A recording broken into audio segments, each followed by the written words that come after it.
Hello YouTube. So your boy here, he's done just about everything that you can do on Red Dead 2. I've beat the game, of course. I have even completed 100% of everything that can be done. I have the 100% checklist done. I have also the 70 gold medals. Of course, you're gonna think that I'm a douchebag, but I have, you know, have all the gold medals, for example. So I've waited until this moment. I have done enough of the game to assess it and give it an analysis, really. I have to see everything before I can judge it, and I think it's a very good game. At first, I really liked it. It's got a great story. It's a little slow. It starts off really slow, which is okay. It does take a long time to make its point. 60 hours, it took me about a week to beat the game. I don't know how many hours I put into it. But Red Dead Redemption 2 takes a long time to make its point. And at the end, I think it's really worth it.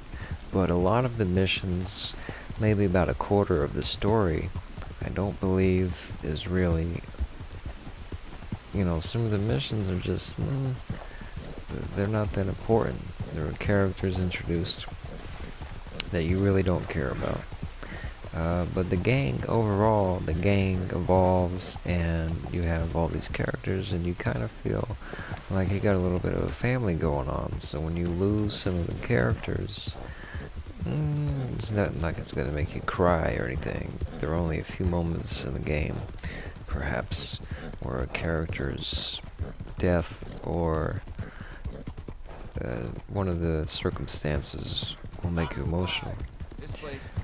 So, the story is good. It isn't even the best story of the year. God of War, in some ways, I'm looking back at God of War and thinking that the story, definitely on the story, is much better in God of War. God of War could very well be Game of the Year and certainly deserves some votes for the Game of the Year.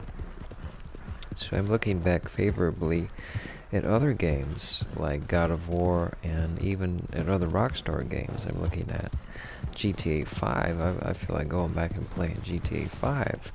I think GTA 5 is still a really solid game. The way that they told that story, of course, Rockstar and GTA, mostly what they do is satire. And there is definitely a lot of satire in Red Dead 2, but it's more so in the Strangers and Freaks. The main story takes itself pretty seriously, and that's interesting. The best part of the game is really, spoilers of course, the sacrifices made for John Marston. Arthur is actually, he's a very good character.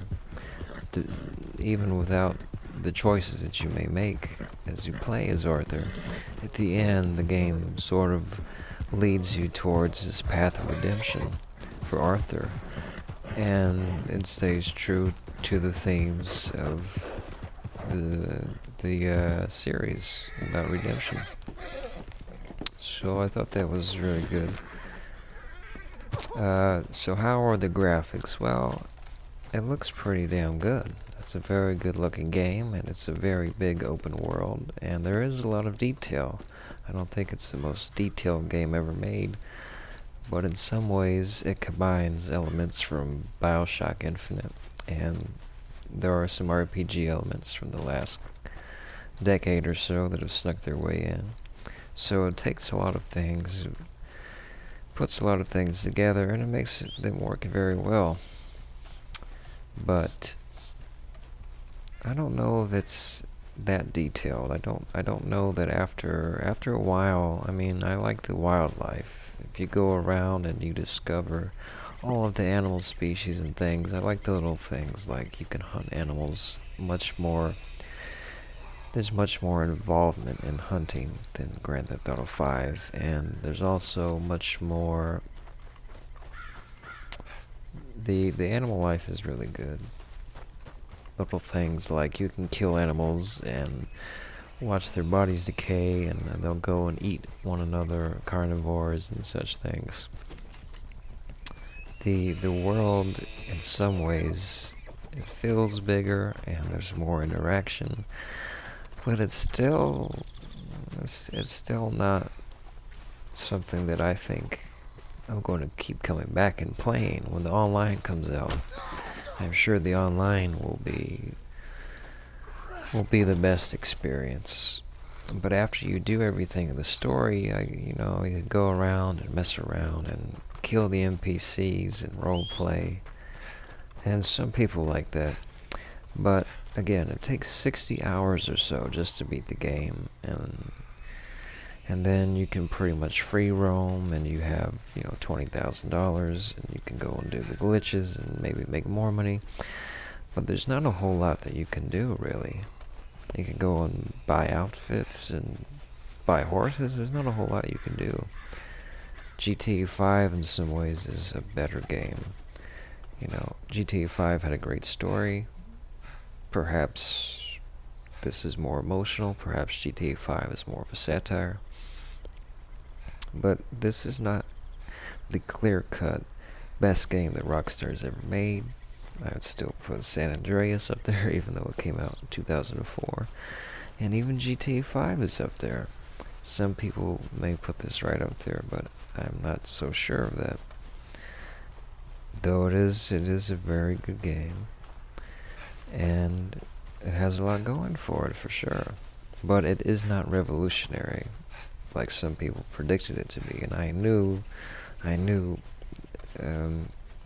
particularly, I haven't seen the online yet, but even with just the single player, which they took 8 years to make, it wasn't going to be revolutionary.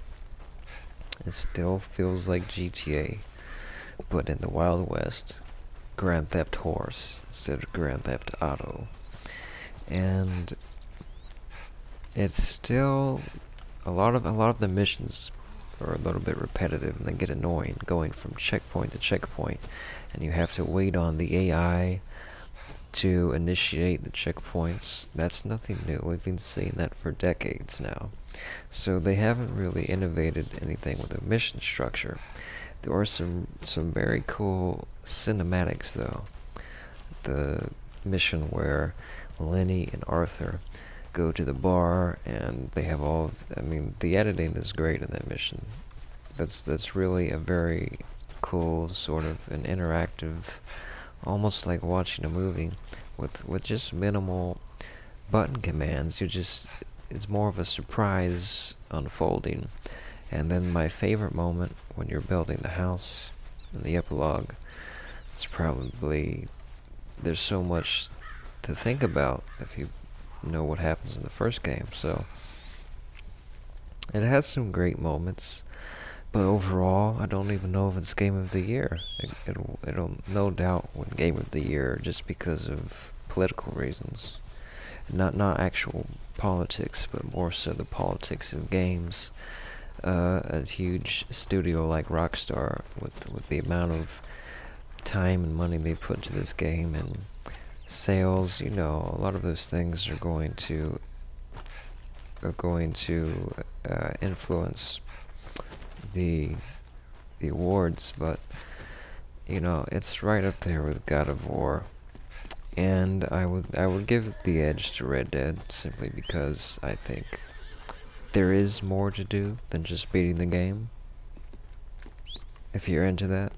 And then there's the online, but that's the only reason. God of War is, better story, maybe not better characters, because there's some good characters in this game, but overall, the total design of the story, the combat, a lot of those things is better in God of War. The graphics, probably better in God of War.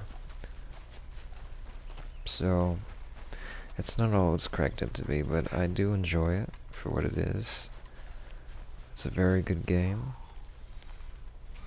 And I think it grows on you the more that you play it. And it's a lot better to accomplish everything that you need to, and then just go and mess around. I think it's what GTA games are about, what Rockstar games are about. Open worlds and sandboxes, and it is it is that. It is a sandbox for sure. There's a lot to roleplay with, I suppose. So that's Red Dead Redemption 2 in a nutshell, without going into so many spoilers and this, that, and the other. I can pick it apart. It's a good game though, but not the best game ever made.